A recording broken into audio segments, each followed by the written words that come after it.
here.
Until we forget that it's a lie.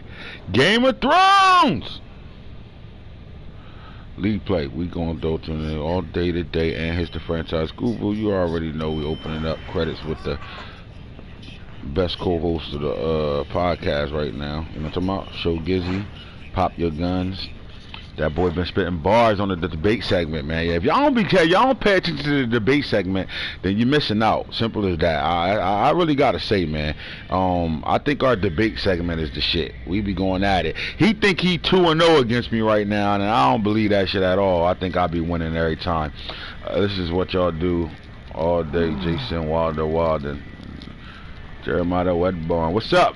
Yeah, if you on here, you're watching for a reason. Texas is online. Marky Mark, what's good? Yeah, we talk about our league and what's going on in it. Yes, sir. That's one of our podcast shows. Mr. Jace Waldo. Nah. Yeah, so a lot of league information right now. All right, so look, the trade deadline has gone and passed, and we petitioned to make this league trade deadline stay open until week 11. So all y'all that's in the league, yo, just call me J-Dub. Those that are in the league, they got your petition. Exactly, but they've been heard. So we won't be we won't be shutting the trade deadline down. It will stay open till week 11, and so guys y'all can still make trades right now, man. Talking about trades, we got a lot to talk about. There's a lot of movement going on. When they thought the deadline was week 9, there was a lot of things still going on in the league right now that we got to catch up to. So you already know we got to go we got to go holler at the boy Rasul Rahim Skidames. Skidames. We're gonna see what Skidames got to say today and all that about the trade deadlines, and he know it got extended. So he like, God damn it, y'all making my job harder right now. What's that about? But we gotta go talk about some of these moves that's been being made, or even some that's been talking about. There's a blockbuster coming up too, guns. Anytime I see a D West name in a team in the chat, I gotta question that and make sure. So Raheem, don't call me that. Stop calling me Raheem. I'm from the Mecca. My name is Rasul Skidames. Skibibbles. A bunch of skibibbles, Skidames. Alright, so here we go. As you can see, you see some trades up here right now. So it looks like the Dallas Cowboys are doing away with the Cowboys trade a 2025 round 4 pick to the Bears. They also trade Tony Pollard, the running back, to the Bears. Wide receiver Simi Fehoko to the Bears as well. I'm a little confused. I'm not. All right, so it's a 4th round pick and 2 players. So it looks like size and speed is what D West is looking for at the receiver position. I don't understand that trade from the Bears when they drafted 2 rookie receivers. So I'm conflicted on now the Tony Pollard, I mean, you're getting faster at running back. You did have the guy from the practice squad signing that was already a speed burner over there that's been a starting running back all year, Michael Warren II. So, you know, is this getting rid of Tyreek Cohen and, you know, the big back Montgomery over there? Is this that and it's going with those 2 guys? But I don't. Montgomery's already gone. Yeah, so then send me Mr. Fuck out of here is always getting the fuck out of here. He never stays on the team. Fuck out of here. But, you know, that's the move. You know, 2025. I don't even think that's this year's pick. I think that's a next year pick. Snake always robbing somebody. So he just, he not really. Let's debate this, man. Is he robbing him? I think he robbing him. He gave him 2 plays. I mean, he not robbing him. What he did was you think he got robbed? How long is Khalil Mack gonna play? Well, you away two young players along with a future draft pick for a dominant defensive end. I give you that. If this would have been done before the season started, I can see it more than I can see now when I don't think there's playoff. I don't think there's a true playoff chance in Dallas for this season, and you brought in an aging player. Well, this is what I think he thought of. You know what I mean? You had the success when you brought Cameron Jordan in here, and you had the success of playing without, you know, now you're putting another aging player that if he works out, and it depends on how he's playing for D West. If he's played for the Bears pretty solid this year and he has a good year, he keeps the ability. But it's a gamble because you are getting rid of 2 young players. But the problem is he's getting rid of players that never even see the field, or so he's really just dumping off trash to D West. And that, you know, I always say someone's trash becomes someone else's treasure. And D West is getting rid of a veteran presence that he knows no longer going to be able to deal with anyway. So to me, we would have to check the stats on Khalil Mack to see if he's having a solid year or not, because in my opinion, I just think they both dumping off a player and return. Now, can the Cowboys win this trade if Khalil Mack can play another full season for him, at least another 4 season or 2 on an X factor ability? Then that's a win. Absolutely. So they both taking a gamble here. I don't think D West taking a gamble. I just think I think Snake's taking a gamble. D West is just taking a couple players. I mean, they are upside players though. So so really D West. Oh no, yeah. D West kind of winning this trade. Yeah, D West created depth. He created young players. You know, he's already for rule infractions, he's already losing a draft pick. So how do you get that draft pick back and get young players that could have been in this year's draft? Yeah. So therefore he's no longer missing the pick. I think it's an outstanding GM move. And like I said, because of that, D West wins the trade. Now, the Cowboys didn't lose anything because, at the end of the day, let's just say at the end of the year, he retires. Okay, they lost a future 4th and 2 players that we're not even seeing the field. Yeah, those 2 players would have never played for the Cowboys whatsoever, especially after they drafted those 2 running backs they got this year in draft, and then they drafted a really, last 2 drafts drafted 2 good receivers. So Semi would have never got on the field anyway, in my opinion. So again, it was a dump off, and he looking at the future of that's the future 4th. I'll get that back some later on. I don't need it now. I can come back and get it. I got a whole 2 seasons to be able to deal with that. But the trade-off is the potential of aging Khalil Mack not losing his abilities and playing at a high level. Yeah, if he hangs around for another season. The thing I'm afraid of for the Cowboys is next thing he knows, after the season is over, he looks up, Jordan retires, Matt retires. Right. And he looking for mentorship. He just posted in the chat. He looking for mentor. Hey, wifey. I didn't even see wifey. Wifey said stupid. Stupid on whose part? Was it D West dumbass? Because I think Snake taking a gamble, but if he's looking at it more like this, I gave up a future fourth from 2 players I don't even give a fuck about. It's a calculated risk. Yeah, calculated risk. Yeah. So it's not a bad move, you know, for a Snake at all to take this risk. It's just, I'm just saying D West won the trade because of the fact that he lost a draft pick and he actually gains players that he could have never drafted. He could have had a chance to draft with that draft pick, but now he makes up for it in the trade. So I think that's a win for the Bears. All right, so Rasul, talk about it. Rasul said, I like the trade. I like the gamble. I think the Cowboys is a wait and see on what happens with this trade. If you're just looking for mentorship, you could have picked up anybody out of free agency that's 30 or older at that position, could have mentored. To me, I think you're getting this player to play, and you're getting a player on an X factor that's going to be better than 90% of the players in the league still at his age right now until he starts declining for sure. But if Khalil Mack is having a great year this year and continues to have that X factor on him, that's a win for the Cowboys, flat out win, because your D line is going to be full of veterans, and it come down the stretch that makes a big difference. As far as D West though, again, he do got 2 young players that he can add to the fold right now, and there's nothing wrong with getting. You already made a commitment to Michael Warner, who's your starting running back, and having a guy that come over like Tony Pollard with really good speed to be able to be the number 2 out the backfield as a receiver and running back. It's great, you know what I'm saying? And then you get a big body receiver in Semi not a little dude, and he got good speed. You just got to get him developed. So I'm not mad at that. Now we gonna slide down because the Broncos been very active recently, so I'm gonna slide down to that and let's get into it right now. So we got some things going on. So before we talk about the Broncos trade here, let me go here first. Just go right to the Broncos team. So we got to really start all the way back down here at the bottom and started. So we saw him go get Kellen Mond, and so far it's looking like wasn't a bad move. Now we talked about this at a very length on our last show.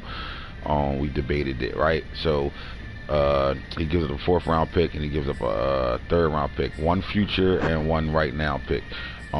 Then he trades with the Jaguars. So the Jaguars trade linebacker Noah Dawkins to the Broncos. The Jaguars trade D-tackle Marvin Wilson to the Broncos, and the Broncos trade free safety Julian Blackman to the Jaguars.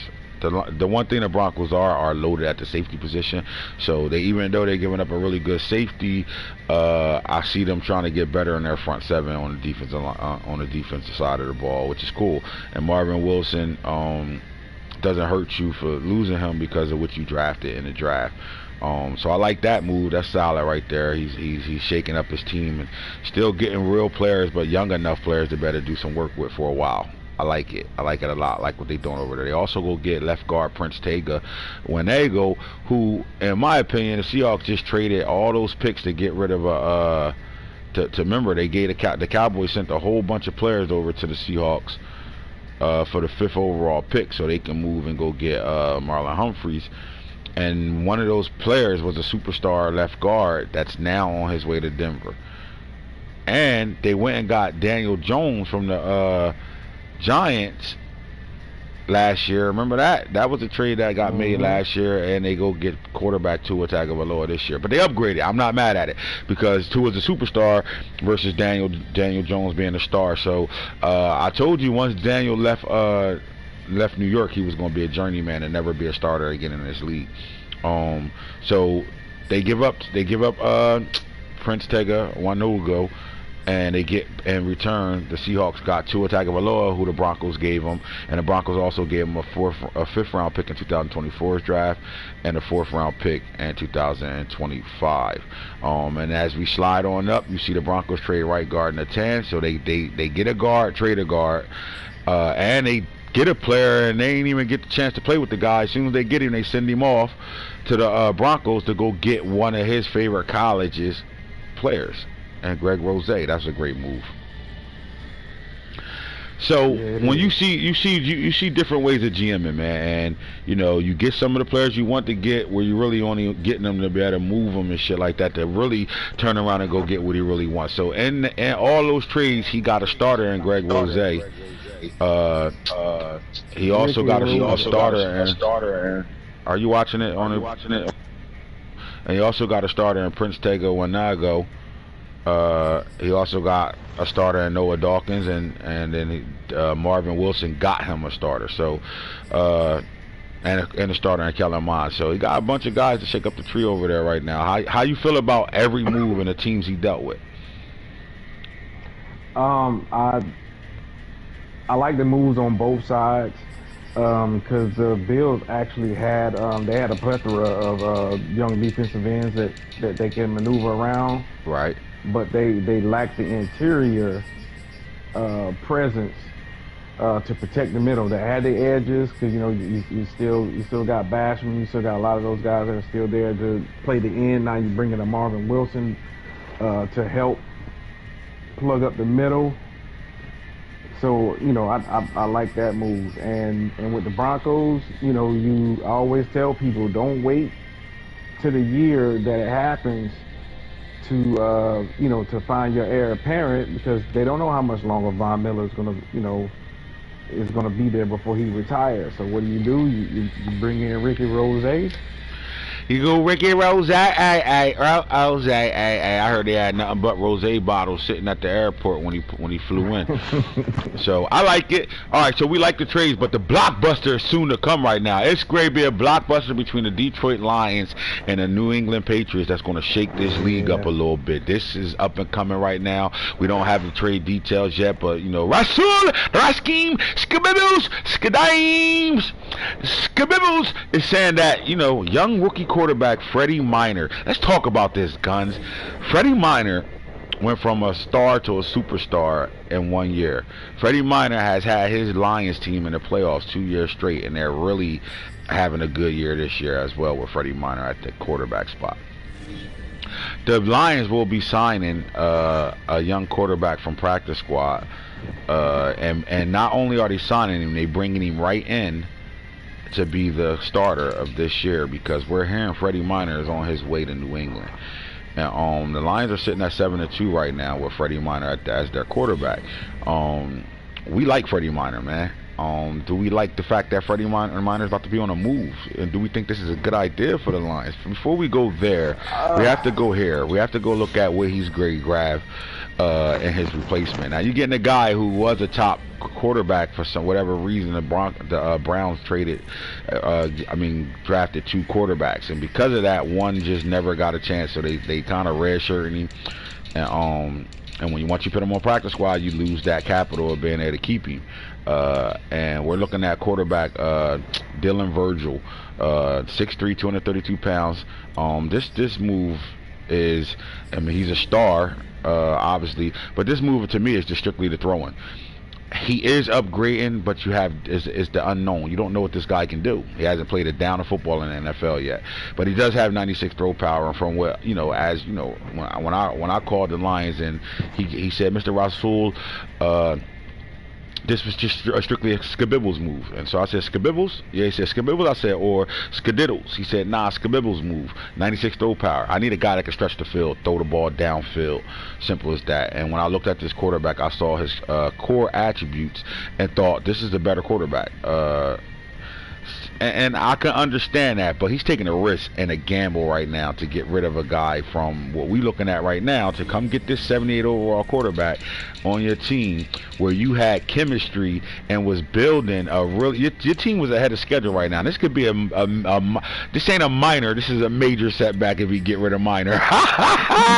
Bars. Bars. You know what I'm talking about? So, but because look. I mean, 94 throw power, you're getting rid of a guy that's 94 throw power. I mean, what's the difference between a 96 and 94? Because it is a big difference. So if anybody be like, well, it's only 2 points throw power, what the fuck? Nah, thresholds matter. And if you know what I know, and you follow the guru in franchise mode, you know he knows what he's talking about. There's a difference between a 95 speed guy and a 96. Trust me. And it's the same thing with throwing power. That 96 throw power is elite. That 94 is great. So it's going to be a different with flinging that ball down the field. I just know you built this guy. Now, here's the upside. Freddie in his second year is only a 79 overall. Virgil will come in with that same overall right now. Can the Lions survive? Now, their offense isn't solely because of the quarterback and why they've been winning the games they've been winning ahead of schedule. It's the team play and the offensive team play with that running back over there as well. So can they bring in a quarterback right away? He's the starter as soon as he get there, and continue to have the success they having right now? That's the question. Is this a good move or not to you? This is a fucking blockbuster. This is a big risk. If they were 2-7, I could see this move. Them being 7-2, that means that they have evaluated those quarterbacks, and there could be something internally that I'm not privy to as far as what may be going on. You know, there could be some internal discussions, some internal conflicts, you know, as to why Freddie's being moved out of town. We don't have all of those details yet, but it just came in. Hold on, I got it. Give me a second. This is why I'm Rasul. Alright, so as of Thursday night, Freddie Minor will be suspended from the league, and he will be put on a Mrs. Goodell's exempt list for 3 games if he stays in Detroit. Alright, so the news breaking right now is the fact that, alright, so he was in a Detroit downtown strip club, and it was you know, they take everything off in the strip club, and you couldn't bring alcohol in those type of strip clubs. You know, when they strip down to their fucking birthday suits, you are not allowed to be drinking in these places. And he came in, and he did opposite of that. He came in with a core group of guys, and from what I'm seeing right here, if the story is right, he got caught in full-blown relations with the stripper named Diamond on the pool table, and was recorded. Wow. This nigga a hoe. You little nasty bitch. Oh God. So he's looking at a big time suspension if he stay in Detroit right now. So what's happening is, if he goes to New England, he's got to sit for the first game. Can't play. That's the first thing until he's off the exempt list. The second thing is wow. So they want to move on from this. They don't want a guy with bad character. This is not the first thing that he's did. You know, he got away with getting pulled over with 6 pounds in the car. His boy took the rap. So this is his second incident while he's been in Detroit. And he failed the marijuana test too. Like he had weed in the system. So we're looking at a Josh Gordon on our hand right now with this guy. I didn't realize he had this type of background, type of character. So let's look at it, because if you look at his personal traits, you know, it doesn't say anything idea, his sense of pressure, but it says personality is a leader, and you're not seeing that. And that's what the Lions staff is saying. He hasn't really been showing pure leadership. It's that he's in his second season right now, and these guys got to monitor him 24/7. They can't take the handcuffs off of him because he's doing dumb shit. You know, and that's what happened when you give young guys millions of dollars. Some of these guys don't know how to act. This guy's an idiot. He's doing idiot shit. And what better place to go and straighten your shit up in New England with the Bill Belichick over there playing their defensive coordinator, helps and do a lot of different things for this team. I think he's going to succeed there. Although he's going to sit for that game, he ain't going to play as soon as he get there. He got to sit, and he probably won't even see the field till about game 3 when he get there. Because not only are you going to sit, you're going to have to take time to you know, understand that offense and learn what they got going on over there. Do you think this is a getaway situation where it's just like, we just going to do away with the guy? We see bad character written all over this guy. Well, I mean, some of those reports were a little controversial. Freddie admitted that he kept bad company. That he did have some incidents in the past, but he still stands by Controversial. him. This man had a stripper spread eagle on a fucking pool table, dog. He's caught on video, just like your head coach. Urban Meyer got caught. He got caught red-handed, bro. He couldn't take that. He couldn't take her home. There's nothing in the league rules that goes against having relations. I'm only addressing the drug allegations, and I'm getting this from his agent. His agent said that his client admits that he kept bad company, but the failed drug test was from holistic medicines that he was taking that were not approved by the NFL. It was not actually smoking marijuana. It was holistic medicine. So this, I'm not saying this is alleged, but this is the information that I got from the agent. So this may not be a bad kid. I think this is a combination of the quarterback that the Detroit Lions actually got. It was actually a star player that sat out. It's a video, sir. It's a video right now on YouTube with Freddie Minor with a pound of sour diesel and Dutchies all around him, and he's not. And that was holistic. What you call it? Holific? He getting high, dog. That nigga smoke bud. Look at his lips. Look at the lips. Look at his lips, bro. He get high, dog. It is what it is, man. He's smoking this shit. All I'm telling you is the information that I got from his agent. All right. Here we go. They said this situation will continue to unravel, and his client will be cleared. That's the reason why there will not be a 3-game suspension. He may sit for one just to. What type of charges he gonna get for the pool table incident with the motherfucking stripper Becky Diamonds? It's zero. I mean, get a charge, charge. He get something, indecent exposure, something going down. TMZ all over this shit. We have to wait to see if the state's going to pick this up. I mean, but this is a player that's on his way out of town, so who knows whether the state is going to see this. That's what he get though for having an army haircut. Nobody told him to put that goddamn cut together. Who cut his hair? Let's get it. Anyway, do you think Bill Belichick can change this guy's path right now? Because right now it's just too much around him right now. He's doing too much right now, man. Absolutely. First of all, there's not a lot to do in New England anyway. I won't even talk about the culture. He got caught area. with big butt Becky. He ain't gonna be playing with no Beckys that out there though. Ain't nothing doing. Them Beckys there. If you ain't Irish, they not fucking with you out there. Exactly. You better leave them bunnies alone. Look at him. Look at his lips. He smoked bud. He got a military cut. He look like Mark. This nigga look like Mark. He got his hair cut on the base. He got his hair cut at Fort Dix with a nigga cut it with scissors and a fork. Oh my God, who the fuck dealing with this guy? He going to Nano. Anyway, the trade I'm hearing is for a first and a future third, a swap first and a future third for Freddie Minor. In my opinion, I think they should get Teddy Bridgewater in that trade too, because it's going to be rough just bringing in a guy that never played a down of football in the NFL.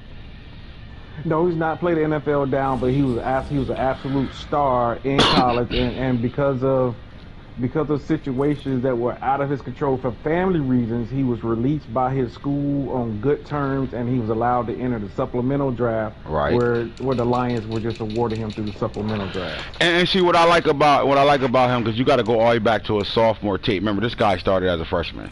You gotta go back to a sophomore tape really to get true film on him and shit, right? So he played his junior year. He's eligible, but he left during that junior year. He had a tragic situation that happened, you know, with his family, and you know, prayers up to this guy. But Virgil at Ole Miss was, breaking all Eli Manning's passing stats and rate records and all that shit. He's legit, and he's he has enough speed on him to be able to move the pocket and run around and do some things. And he had a cannon, man, and he was known for throwing to really good receivers. And that was the knock on him. You know, when he did play, he were playing with older receivers that's in the league right now. Some of these guys was dogs in the league right now, but they, you know, he had that almost. Remember when DK Metcalf and AJ Brown, I can't remember number 5's name, but they had the three. They called themselves the NWO, the Nasty Wideouts and stuff. They had that type of presence with a dog tight end over there. That I'll take a look at that where they at in the league right now. But he threw to really good receivers. And he started his, you know, the first 5 games of his junior season. He was on track to doing something nobody else has done. He probably would have been a 6,000-yard quarterback if he would have been able to finish the year and would have been talking about the Heisman a trophy winner that year. So the fact that, you know, this guy can play. The problem is he doesn't have any NFL snaps, and he's a year removed from football. How much does that, you know, that kill him? Now the report out on him is he's a workaholic. Like, this guy, you know, he breathes shit football. And you know, film room, he's a film junkie, and he's a workout warrior. He gained 10 pounds since his time of not playing, and we know the guy's got a good work ethic. Do you think, you know, can he come in day one and keep this team from falling from 7-2 to falling? I think he can, because, you know, they play with a defense that loves to create turnovers, you know, and an offense, you know, that really relies on their running game. You know, short passes. I think they can bring them in, keep the offense simple, you know, and continue to build this kid's confidence as they make a playoff push. I'll tell you one thing. It's a calculated, risky move. But if they make the playoffs with this guy at quarterback, are we going to come back and talk about this might have been a move of the year? Absolutely. I mean, this is one of the best things that could have happened for that organization, because let's not forget, you know, Mel and some of those guys, they were already projecting that this guy was going in the top 10. He was the number 2 quarterback on the list. Right, coming into next year's draft. So let's not act like, you know, this guy was working at Al's car wash and he's just walking in. You know, he's a flat out stud. He's coming into an organization that's looking to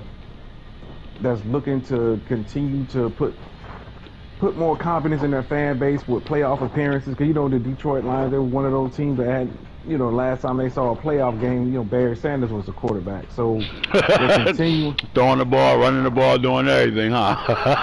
Right. Barry Sanders, remember Barry?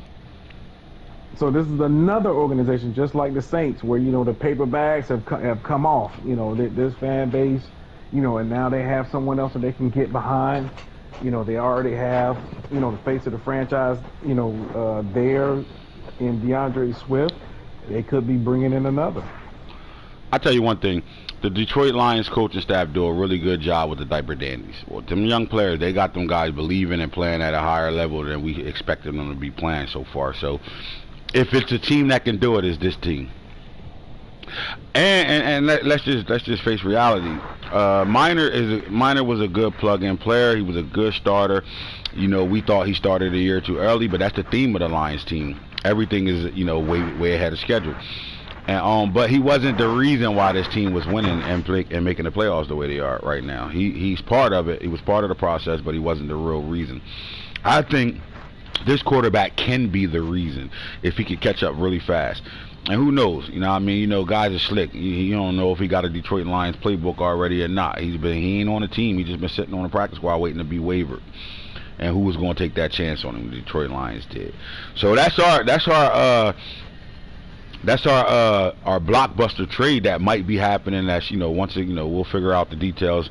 Rasul is all over that shit right now. We're gonna figure it out, man.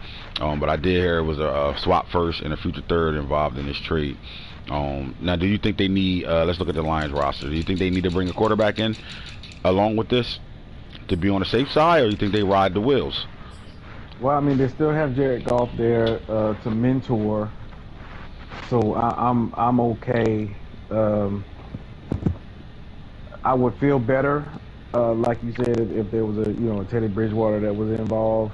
I would rather see him uh, rather than Jared, especially for a playoff team. Right, maybe take Because that future third away and come with Teddy Bridgewater along with that slot first, because he's gonna get a potential top 10 pick. Either that or if it's too late, you can always come back and just talk about Teddy. At that point. So it's something that I wouldn't leave the chance, because if you're injured, ask yourself, do you want to make a playoff push with Jared Goff? If the answer is yes, because of everything that's already going on besides the quarterback position, then okay. But if you hesitate even a second, go get you another quarterback. And Mrs. Goodell is saying that from a woman's standpoint, that he, as a man, he should respect women a little bit better than that. And to be on the exempt list of a female, you're in a trouble situation. What happens if the New England Patriots can't play this guy for 3 games? Well, like I said, I don't think it's going to reach a 3-game suspension, because based off of what I'm getting from the agent. So I think that suspension may be lowered depending on what comes out, if there's either going to be a suspension at all. So right. Yeah, so all right, man. I mean, I like it right now. I like what's going on right now. Let's get into the meat of the meat right now. You heard? No homo. Pause. Anyway, we want to talk about. We're gonna have our debate segments in a second right now, man. Guns. I want to talk about the number 1 offense in the league, and who's the number 1 defense in the league.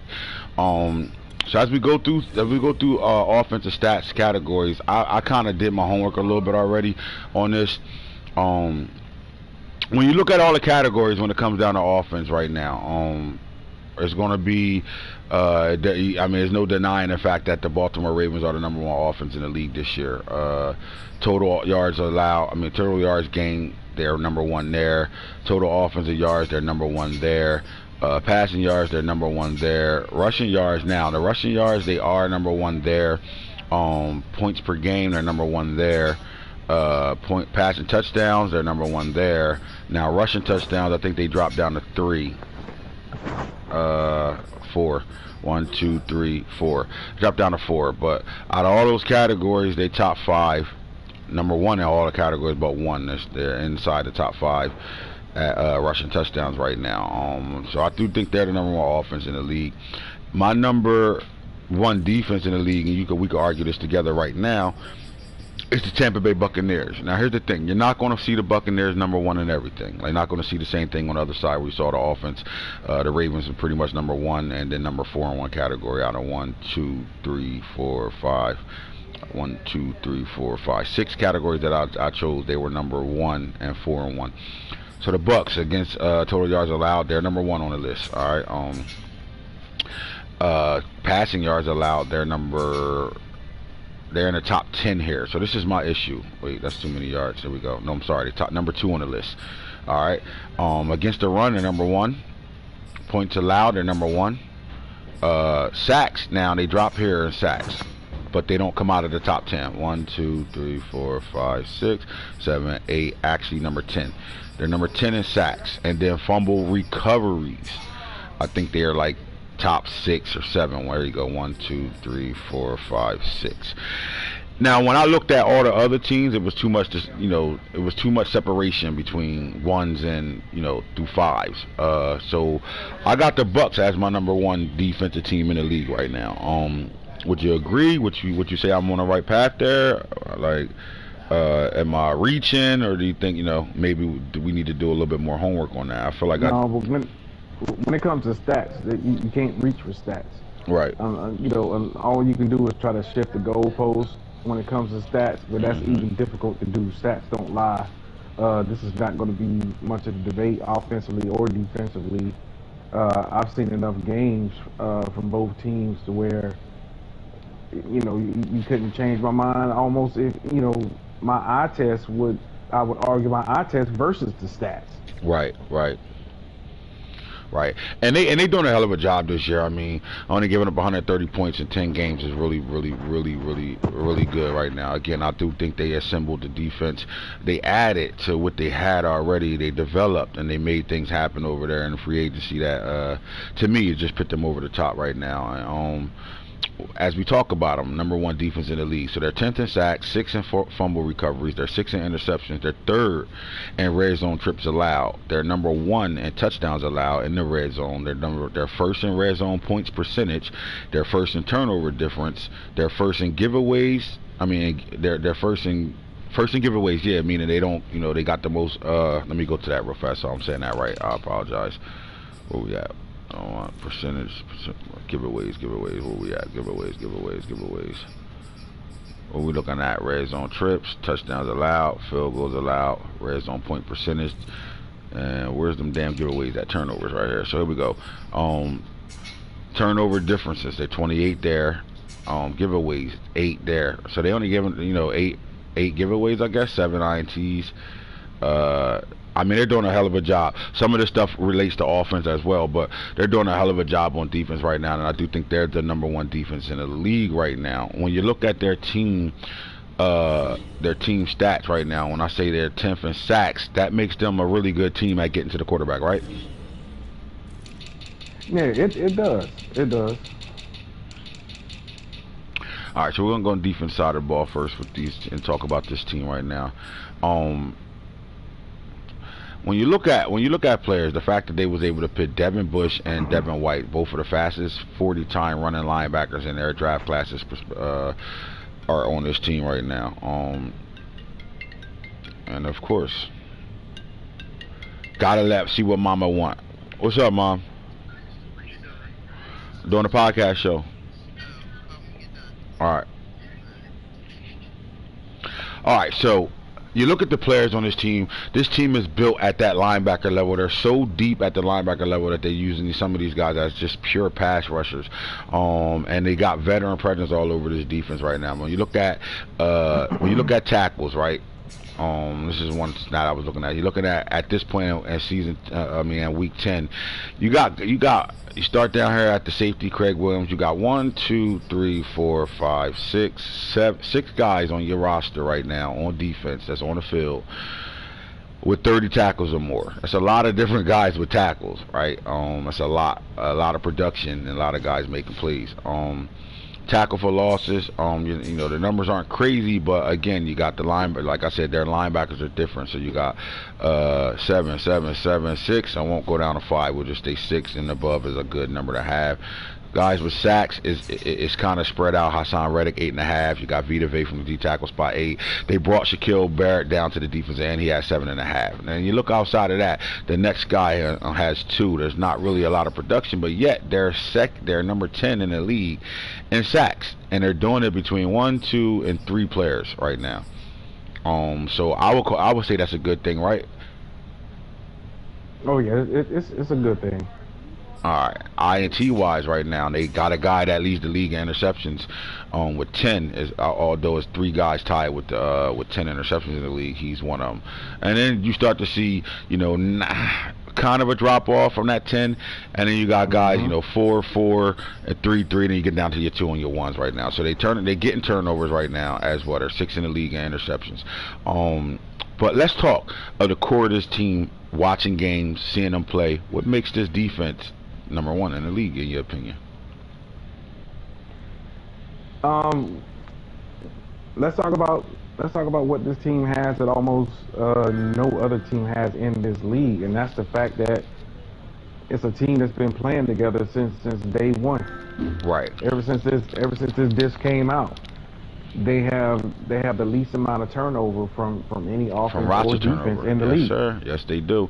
And so granted, please send this guy a fucking invite, because he ain't gonna stop doing that until you do. Oh no, I ain't inviting nobody in this chat. He's gonna have to wait. All right, I'll message him. Yeah, please message him. He tripping, cause he ain't gonna stop. You know what Mike do? Mike hit every chat we ever got. He just hit them all. He's going all up to find us. I'm about to teach him how to know where the chats are. Right. Because if you He don't in see every it, chat, nobody's right? there. Look, he hitting every last one of them like he just joining every last one of them. And see, you know we got like 40 of them. So that's why I said he ain't going to stop until you find this. Oh, my God. Mike, get on work, get on. Where y'all at? Where the fuck y'all at right now? Miguel. Hey, Miguel. Stop sending invites, Miguel. All right, so I agree with that. And what I do is, this is for those guys that's going to go look at my boy top tier roster and be like, man, look at that fucking team, and start bitching. Well, when you leave our league, go to your league that you just started or you just joined, and then go look at them same Tampa Bay Buccaneers. And you should say the same thing. Oh my God, look at this team. Because this team came in with 9 guys with either a superstar or a superstar X Factor ability on it. I keep telling guys, those guys that have an 85 or higher threshold, those guys with abilities are the dogs of the league, and you're starting to see that now. You're starting to see the veterans on this team is you know, and what I mean by veterans, Devin White is in his 4th year. Right now, this is his 5th season, but he has 4 completed seasons, right? I mean, you got a guy named Jordan Whitehead who probably wouldn't start for 9 out of 10 rosters, but because he's been a part of this team for so long, he's a factor. Carlton Davis is in year 5. He's playing year 6, but he played complete 5 seasons, right? Murphy, same thing, 4 complete seasons. Winfield, and he ain't even on the field as much. He has 20 tackles right now, 2 picks. You got a team that's assembled with a bunch of veterans on every level of the playing field on defense. You start at the front 4. Veterans are there, along with dogs, right? Then you go to the linebackers situation. Veterans are there, along with dogs. Then you go to the secondary, and you got some, you know, guys that have been around in the system for about 4 to 5 seasons, and then some young talent around that right now. And I think the completion of, you know, having a team, like you said, that played together, the gel is there. So when you run across this Tampa Bay Buccaneers, you got to throw everything out that you think in your head and understand you're playing a veteran football team on defense. And that veteran football team on defense will not allow a lot of things to happen that these young teams are running around giving up, because they just dumb. They're young and dumb. They on the field young and dumb. You got to play this team. Every time you play the Tampa Bay Buccaneers, you should be in playoff mode.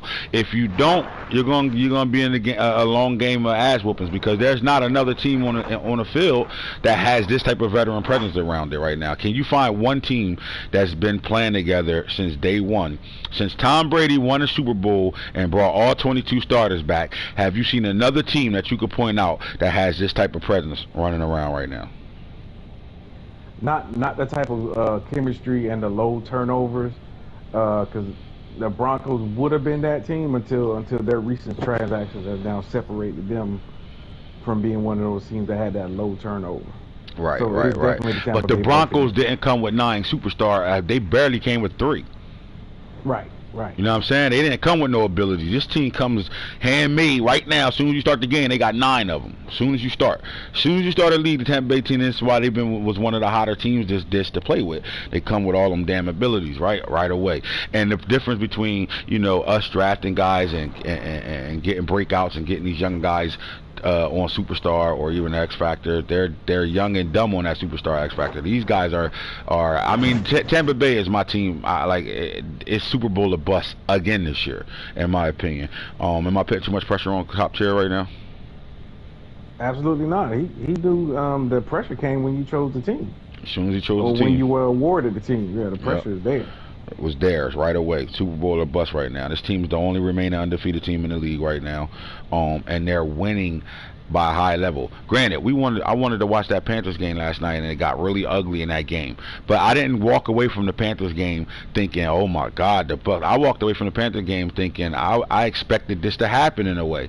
The only thing that I thought could not happen was they don't know each other. So maybe the playing styles will be a little bit, you know, because they don't know each other, it could be a closer game. You know, and if it's close going into the 4th quarter is a different situation. But the Panthers are a very good football team, but they're young and dumb. They got a very young football team over there right now. So it's going to take Coach McCoy and them Carolina Panthers a little bit. They're going to have to wait for this roster to turn over to be able to be on an even playing field with the Bucs right now. So all they can do is enter the game and play playoff football and try not to make mistakes, because what happens is you get in this Tampa Bay defense's red zone, they don't give up points. right? You barely get into their red zone at that. They barely allow people in their red zone. They have a really, I mean, they're 10th in the league in interceptions. I mean, 6th in the league in interceptions, 10th in the league in sacks. So they could do so much as a team right now. You got to play perfect and play all football to be able to beat these guys. And then on the flip side of that, offensively, these guys have a good run game going along. But again, even on offense, Tom Brady's not their starting quarterback right now, and he's the only player on their offense. That's the only player. That's the only change. That's the only turnover is at the quarterback spot. And that even with that, they redshirted him for a year. He had a whole year in their system to develop. Right. So it was a technical turnover because he's still on the team. Mentally. Yeah, on the team, sitting there chilling like a villain right now. But how impressed are you? Knowing that we're talking about this team like that, knowing that it wasn't no turnover on this team, they got the most gelled team together. Did you expect them to have the #1 defense in the league like that, especially adding the Hassan Reddick and the Devin Bush?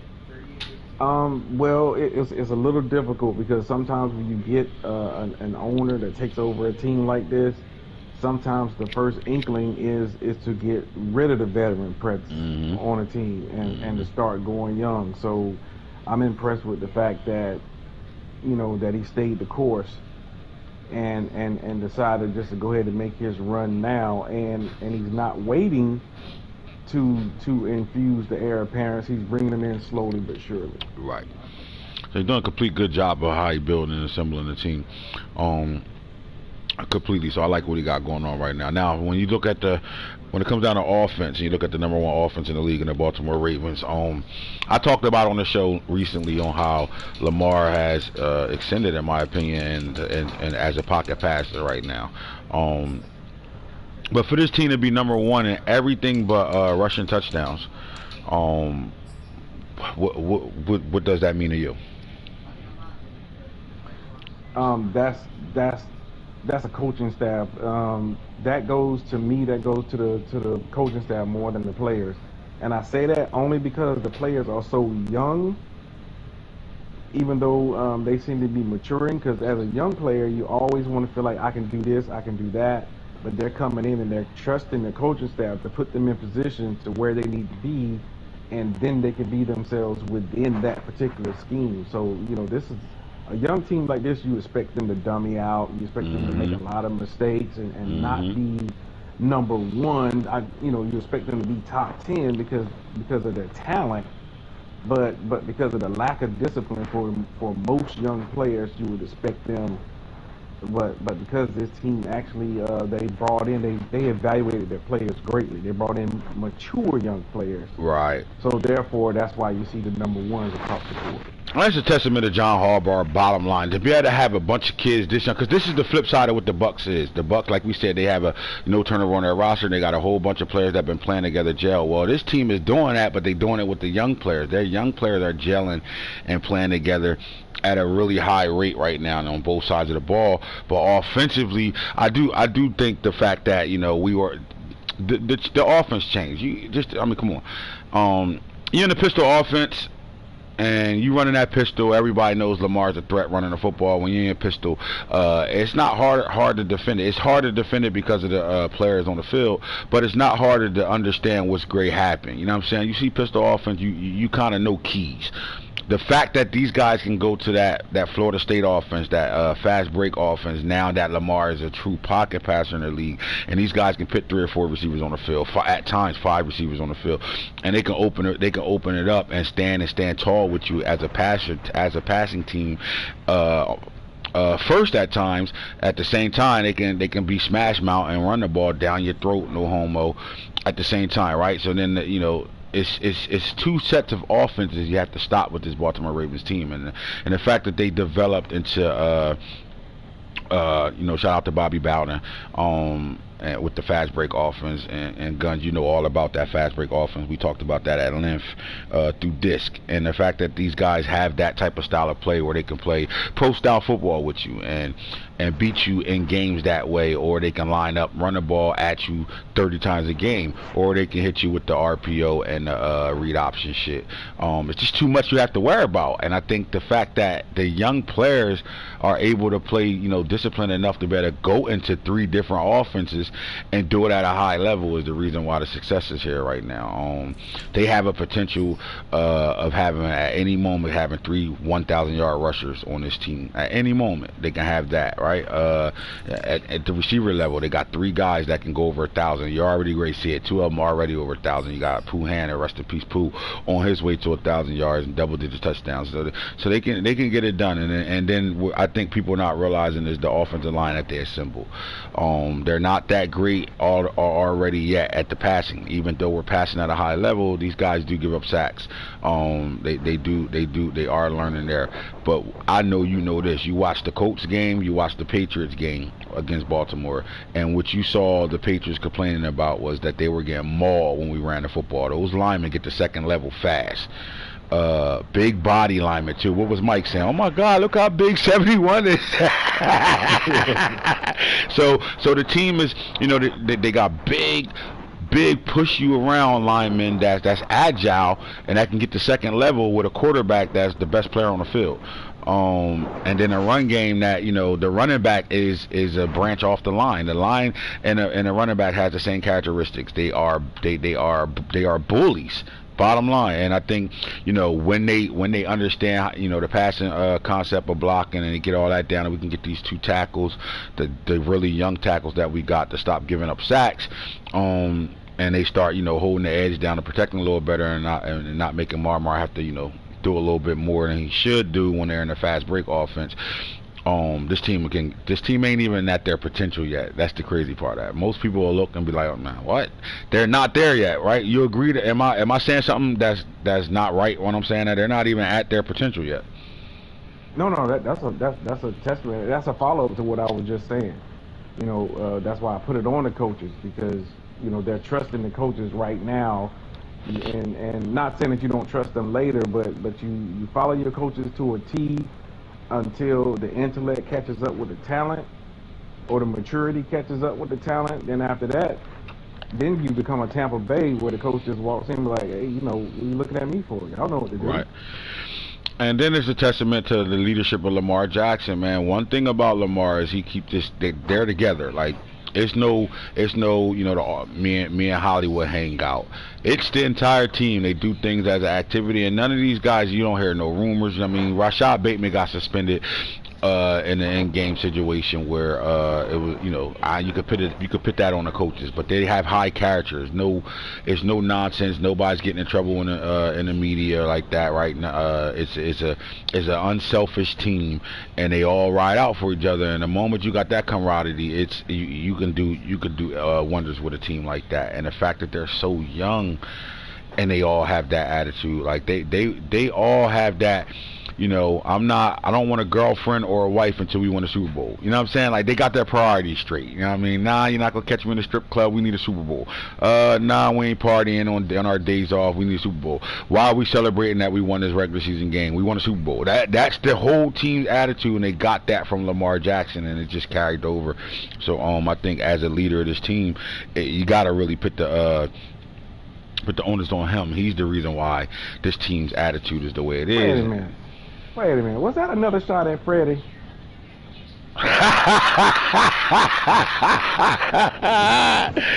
Freddie coming there and get a couple million and be out here in the strip club fucking bitches on the pool table. You mean what you mean?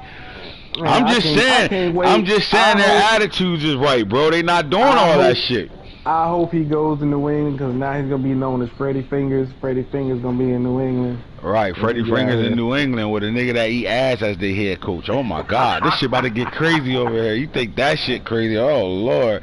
But, yeah, so we're going to follow these 2 teams, man. You know, going forward right now, man. The number 1 offense, how long do they stay at? And the number 1 defense, the Tampa Bay Buccaneers right now. All right, so guns, bro. We had a game that got played last night that was off the hook last night, and I want to talk about this game because you know, the way I saw it, you know, I saw some cockiness, I saw some arguing, I saw some things that I think turned into distraction, and I saw sweaty palm moments, I want to say. Now, I haven't used that word since Homeboy left the league, but can we start to say that a little bit? Am I jumping on my boy's case a little too much? or do I call a spade what a spade is right now and call that game that we saw sweaty palms? Because we saw the game of the week last night. I know I watched it. I know you was watching that thing. Absolutely. And when you was watching it, I would think that you saw, oh my God, this Giants team is for real. They are beating the shit out of the Cardinals right now. That's what I saw when I first got on. And then I heard arguing in the chat. Falk talking shit to him talking shit to Falk. And next thing you know, you started to see, starting to get a little closer.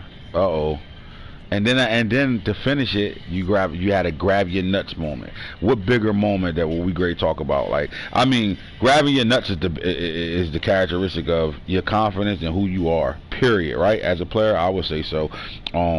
But this game had twists in it and turns in it that was really, really, really, really could have been the NFC Championship all over again. And that's what it was the NFC Championship repeat. And what we saw in the NFC Championship, the Giants was up going into halftime 17-3 or some shit like that, 17-7, and the Cardinals came back and won the ball game to end up going to Arizona and win the Super Bowl. That's what we saw, right? And then we get the rematch, and the Giants is up by what was it, like 14, 17 at one point? Like it 14. was a big score at one point. And they kicking the Cardinals' ass, and then things change. So let's get into that game real fast. Let's go down here. Got to go back to week 9, and we got to look for this game real fast. Bear with me, fellas. We'll find it. I probably slid past it. Here we go. All right, let's get to it. Week 9, Monday night too, 8:30.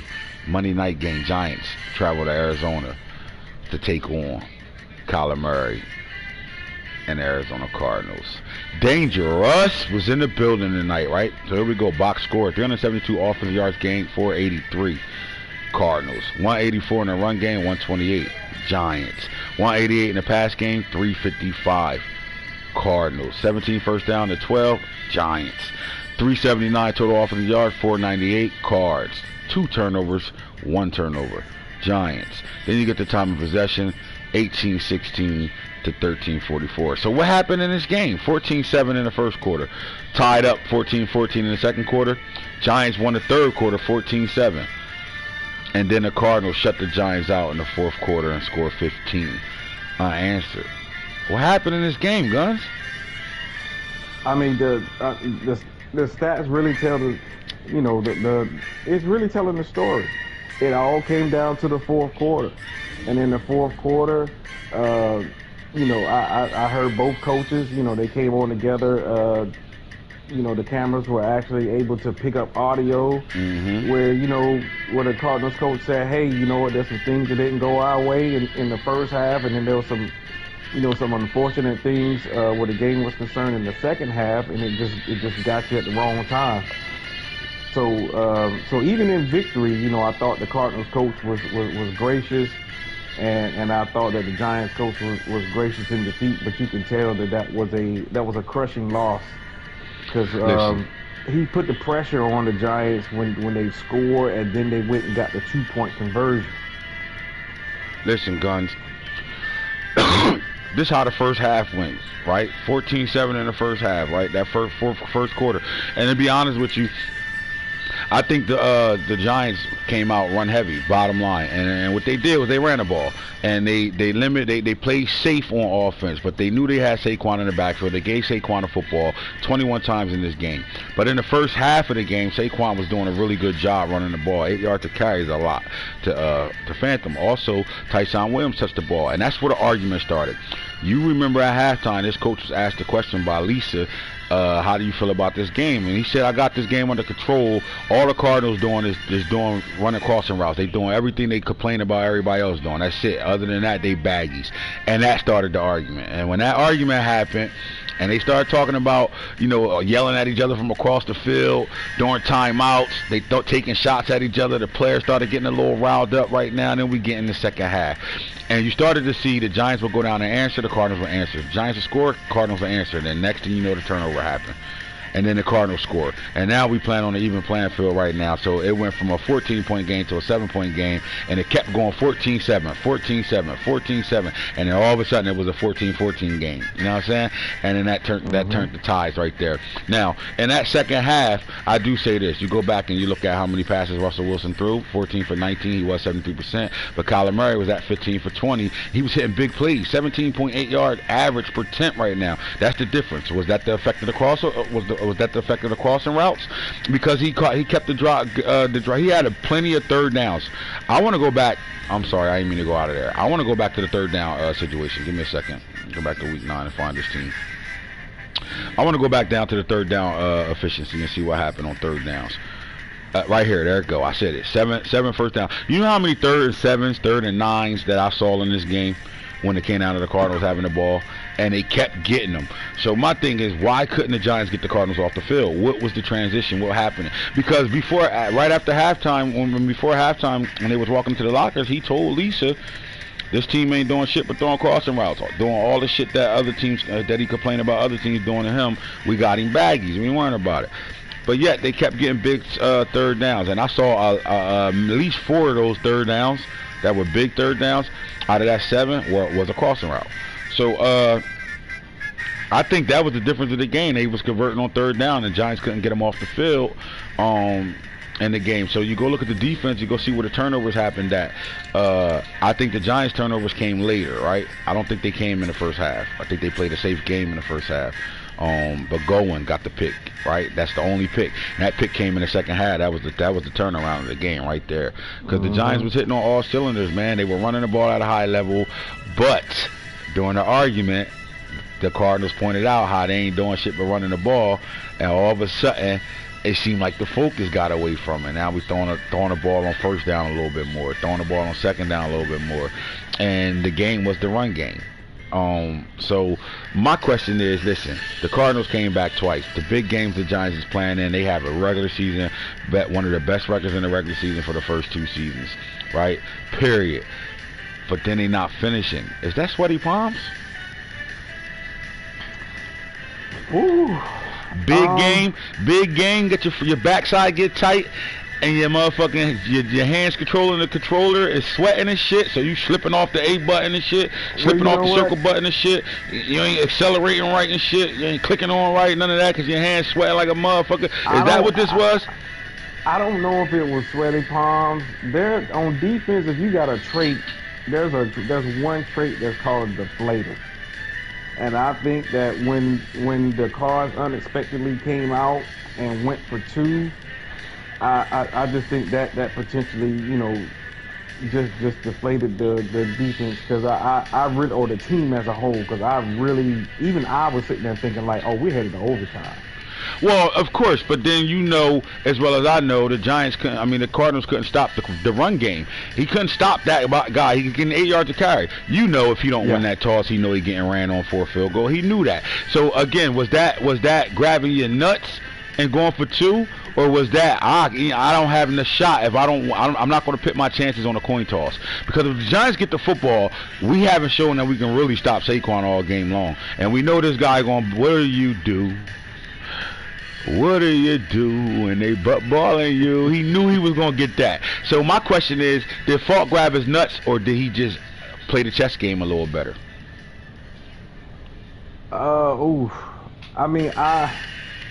We always know that the Cardinals always do a great job of playing chess, but I don't think this was a chess moment at all. I think there was a respect there. There was a, hey, if we don't get this, we go to overtime. I may not win this game, and that may be something new for the Cardinals. I think it was a grabbing cojones moment. I think there was a major cojones moment. I respect the respect factor there. I definitely think the Cardinals don't look at he's not in that same Cardinal bubble right now where it's Falky, we playing the goal, and it's not that. Guys is trying to knock his fucking head off right now, and I think he feels that pressure. So to me, I think that was a grab your nuts moment to show I'm still who I am. He speaks in third person all the time. Falky this, Falky that, right? So I think that was a grab my nuts, show you that, man. We ain't going to overtime. You let me score this thing over right now, because you saw him come out, burned a timeout. He looked at the formation, burnt the timeout, came back out, showed the formation, shifted down, and ran in for 2 points. And I thought to be honest with you, bro, I thought the Giants would have been a little bit more prepared on that play, because he been getting audible down all game long. And you know, ain't that what people do best? I mean, when you audible down, you do it for a reason. Come out and spread. Make a nigga come out in the spread defense, you audible down and run the ball. That's been football 101 on the game since we've been playing the game. And he did that, and it wasn't no real change. I would have burnt the timeout if I was the Giants in that moment. I would have burnt my timeout too and made him think about it again. If he had any left. I don't know if he had any or not, but I would have burnt the timeout if I had one left and made him think about it. So the moment he came off his timeout, came back out and spread, soon as I'd have seen him audible down, I'd have burnt the timeout, made him think about that again. Like, think about it. You really want to do this shit? And then, you know, maybe, you know, see what happens from there. But, you know, with 15 seconds left, burning that timeout, Falky burning that timeout, coming out and spread, then go back down, and then run the ball in like that, man. Spread him out. Because, look, and on the 2-yard line like that, when he had you spread, the first thing I would have been thinking about, Kyler Murray can get 2 yards easily, just running right at the line of scrimmage. You know what I'm saying? Then you got to deal about what happens. It is a guy that not throw the ball. I know he don't have a lot of space to throw the ball, but you can get a jet sweep here. You can get anything that can really, you know, it's too much fill, too much spread out. It's too much opening going on right now. And then he checks down on him and gives the ball to the guy who actually, in my opinion, won the game for him all day with 20 carries with Tyson Williams, 20 for 113, 5.7 and 2 touchdowns. I thought he was the X factor of the game when you saw, you know, he was overshadowed by Saquon Barkley, but he actually unsung hero of this game right now, man. It was a hell of a football game. Now, let me ask you, do you think the arguing part, once Max started arguing, he was up 14 with the ball and was arguing? And that arguing, like, to me, I think that was the part of the change. When I asked him and said that, I ain't had nothing to do with it and shit, this and that. So everything I was saying, I ain't had nothing to do with that either. So then I went down to, well, fuck it. If it ain't that, then you just got sweaty-ass palms when you playing a nigga like that. Simple as that. But do you think the arguing had affected that game? I know there, it has to be, because, I mean, even though it may not be from an intimidated standpoint, but it can always be a distraction. To me, and this is just me personally, when I see guys arguing on the court, arguing on the field, no matter what it is, to me, even if you're not worried about that guy, now that person is still on your mind, so it's still a distraction. You may not be scared of the guy, but if you get into a shouting match, if you get to talking, there can be a lesser focus on the game plan. Yeah, I agree with you. This is what I say. Some guys argue to make you distracted. Some guys to talk you out of doing something. All you doing is running the ball. You ass, you ain't doing shit but running the ball. I knew you would come play me different. Running the ball. Next thing you know, you throwing in your next 5 plays. Next thing you know, you off the field. Some guys use the arguing to psych themselves up, but some guys got ice in their vein, bro. So no matter what they doing, there's nothing you can do about it. You either gonna win or lose with them because they got ice in their veins. And my question, I don't know about the arguing killing Max, but I do think it distracted him some because the play calling changed a little bit, in my opinion. Just enough. Yep. Just enough. That's all it did. It changed it enough. And the fact that Max was arguing over him crossing routing all day long didn't change him. This is the ice veins of fault. I hear you, but I don't give a fuck. Stop it. You know what I'm saying? And now he's still throwing crossing routes when maybe Max thinking he's talking him out of crossing routes, and crossing routes are still coming. That was a big play of the game where the ball got batted down. I think that was a 3rd down play too. He was, it got batted down, but does that mean that would have been a completion? Who knows? I don't know, but that bat down was important. The defense, I think it was J.J. Watt that batted that bitch down at the line of scrimmage on 3rd down. This was a really good football game, man. And what happened was he comes off of that game and then he gets to New England, a team that he ain't worrying about at all, that he think, you should beat them. He's playing like shit all year, and then New England steals. Next thing you know, Giants are on a 2-game losing streak right now. Are we concerned about the New York Giants? No, they. Well, the Eagles said this. The coach for the Eagles said, They got the whole NFC East tough schedule is at the back end of their schedule right now. So while they all having this success right now, and y'all see me as the fourth place team, I'm playing my tough games now. My schedule lightens up at the end. So again, with a tough schedule remaining, they still got the Bucks on their schedule. They still got a couple guys that can, I think they got the Dolphins on their schedule. They got a couple guys that can really throw a wrench in them, and in the game right now. Are you worried about the Giants on a 2-game losing streak right now? Not yet. Not yet. Not yet. All right, bet. I agree. I think they got to pull this shit together somehow, some way, man. 2-game losing streak is not really easy to fathom. You can't really want to. Man, you had to come back focused and beat that New England team who's struggling over there right now.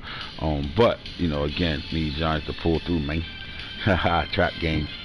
Matt hit me with -10s. Oh shit. Yeah, that I don't think people really take that into consideration, how that can affect the fucking game, bro.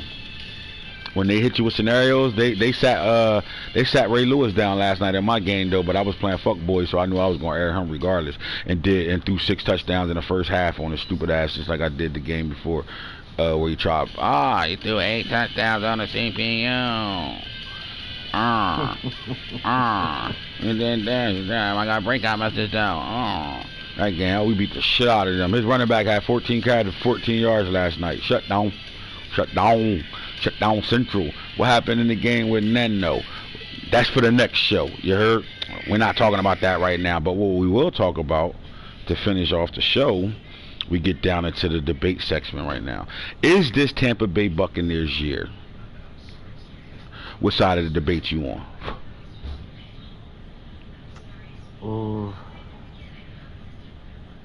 I'm gonna have to be on the other side of the debate. I still think that that even though in the regular season he's exercised some demons, he's got to exercise those same demons in the playoffs, and that's hard to do. That's the Bears and that's the Cardinals. All right, so now my thing is he's exercised those demons, and I think this is his year. I just think they're hitting on all cylinders right now, and the way that defense is playing is going to be hard to do anything on them. You got to really be methodical to beat that defense. I do think this is their year. They play in the Super Bowl, and here's why: they did exercise those demons. They beat the Cardinals. They beat the Bears. They beat the Bears convincingly. And then he pulled away from the Cardinals convincingly as well too at the end of that game. So I think they're there now. They're in playoff mode since week 1, and I think the focus on the quarterback they got now, and Bradshaw, and the way he's really taken over that team like Tom Brady did in a way, and that run game is always there, and you're still dealing with the 2-time MVP in the backfield over there. They got one of the better offensive lines in the league, and then their defense, they're from their front 7 to their secondary is stingy as shit. I think it's theirs to lose, to be honest with you. Can they stay focused after, because to me, they got a real good opportunity to go into the playoffs undefeated. And if that happens, can they stay focused? Do they let off? Do they feel too confident about themselves? Do they let off the gas pedal and start to relax a little bit, thinking that, I accomplished everything already, I just got to win in the playoffs right now? Because you're right, that's what happens. They get in the playoffs and they play one of those 2 teams who's been in their way for the last 2 seasons right now. But I do think, it's a big difference going into the game against the Bears, knowing you aired him versus knowing you haven't beat him yet in the playoffs. Is a big difference, right? And then again, you beating the Cardinals twice in your 3 seasons so far. So you're looking at them like, all right, well, we're there. We're there too. We can beat them. So it's a confidence. Now you're gonna go into both of those games tight as hell and sweating like a motherfucker while you playing them games, but I do think he has a little bit of pressure off his shoulders, being able to have those victories right now going into the playoffs. I think they finish strong down the stretch, and they get in the playoffs, and they reset themselves to be able to have a really good playoff. And because they got the #1 defense in the league, I think that's the part, because they're in the playoff with a veteran football team. So that's the part that scares me. As this team goes forward, though, I do think they get to the Super Bowl this year, in my opinion. Let's talk about the last debate, the fall of the Patriots right now, man. How long does this last? And are we seeing something? I'll start the debate off. My debate is this: the Patriots is falling. And I don't think the Patriots is falling because of their team. I think the Patriots is falling because of their scheme. offensively and defensively. So until that changes, I don't know what this team can actually do to get themselves back up, because it's a big fall. Not only are you falling, and guys that are playing you in your division don't really feel you as a threat at all at this point right now. The guys that you thought, that at one point you were better than in the chat that you're in every night with us, those guys surpassing you, and they looking at you like you ain't really that guy either, going forward right now. He made a step last night, beat Max. That was a big game for him. He wanted to win that game to prove a point, and he did. But I think that, I think they need to call their front office need to really sit down and think about who they want as their offensive coordinator and defensive coordinator, and do they want to change some directions there with their way of assembling this team back together from the fall right now. That's my opinion. Which should there be? I don't think that they've fallen. I think that they're still where they were, and I think it's a testament to the evolution of the other teams. The other teams are continuing to evolve their game, and the game is changing. It was kind of like some of those transitions that we saw in the 90s where some of these older coaches would still come out in a 4-3, and then you started to see other teams coming out in a spread, and no matter what, they kept coming out in a 4-3 or 4-6. Yeah. Getting aired. So it's just a thing. So it's just a thing where they're gonna have to also make those adjustments. I don't think they're falling off at all. I think they still are who they are, but things are moving around them. I like that argument. Period, bro. We shall see, though. Do the Tampa Bay Buccaneers get to a Super Bowl for the first time? And do the Patriots turn their fate around? And hits the franchise guru. You already know what we do when we do what we do. Podcast show of the year right now, RTS. Real Talk, the show. Holla at us.